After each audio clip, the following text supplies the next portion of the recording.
Thank you, Mr. Speaker. And my question is to the Minister of Education.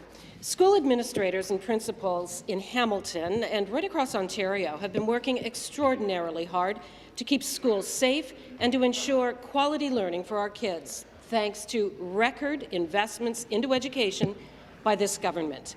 To support smaller class sizes, staff virtual classes, and to cover for teachers who may have been exposed to COVID-19, school boards have extensively used their list of supply teachers. But those supply lists are limited, and we've seen a troubling staff shortage emerge. Across Ontario, retired teachers are stepping up to the plate, offering to help ensure that we can deliver education safely to our students.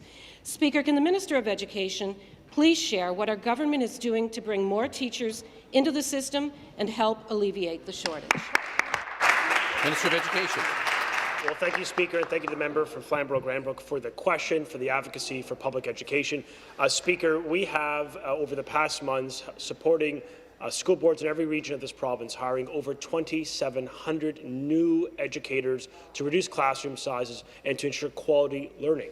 Now, Speaker, in addition, we've also rescinded Regulation 274, a relic of the former Liberal government that thankfully has been relegated to history to ensure principals have the speed and the latitude to quickly hire. But in addition, we have been working with our school board partners and the principals' councils to encourage the Ontario Federation of Teachers, the Ontario Teachers Federation, to allow us to have retirees, those are teachers who have worked up to 50 days, to work beyond the 50-day current quota. We believe by rescinding that maximum from 50 to 95 days, for example, it'll help our school boards ensure that every parent and every student gets an educator that they deserve. Supplementary question. Thank you, Mr. Speaker, and it is obvious that the issue of staffing in our classrooms is not a matter of money. Over $200 million of additional funds has been made available this year to address staffing issues and other board priorities, as well as unlocking nearly $500 million in reserve funds. And as the minister said, we have already enabled the hiring of over 2,700 new teachers. Despite what the opposition claim, our government is willing to spend what it takes to have schools up and running while keeping everyone involved as safe as possible.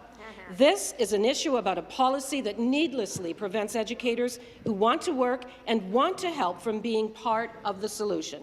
Could the minister please explain why all partners must work together to ensure every student has a teacher? Again, the Minister of Education. Thank you. It is really an important question because I think all members of the legislature accept the premise that every student deserves a teacher. And there is a way today, right now, that the Ontario Teachers Federation can work with government, knowing that the principals' councils and the school board associations of this province have asked them since July, since we've been negotiating and working with them, to expand that quota from 50 to 95 days, allowing more retirees willing voluntarily to re-enter our schools and staff our schools to ensure learning continues. That is important. When we did a survey of our school boards, over 2/3 of them in September, the problem is much worse today, underscored that they have a challenge finding access to supply. We have a solution. We know parents want us to work together during this pandemic, as the member rightfully mentioned, collaboration in this unprecedented time of difficulty. And we're willing to do that, and we have for 3 months. And we're calling on them in good faith to expedite the outcome. Let's get on with this and ensure every school and every student has a teacher in this province. Well said. Next question.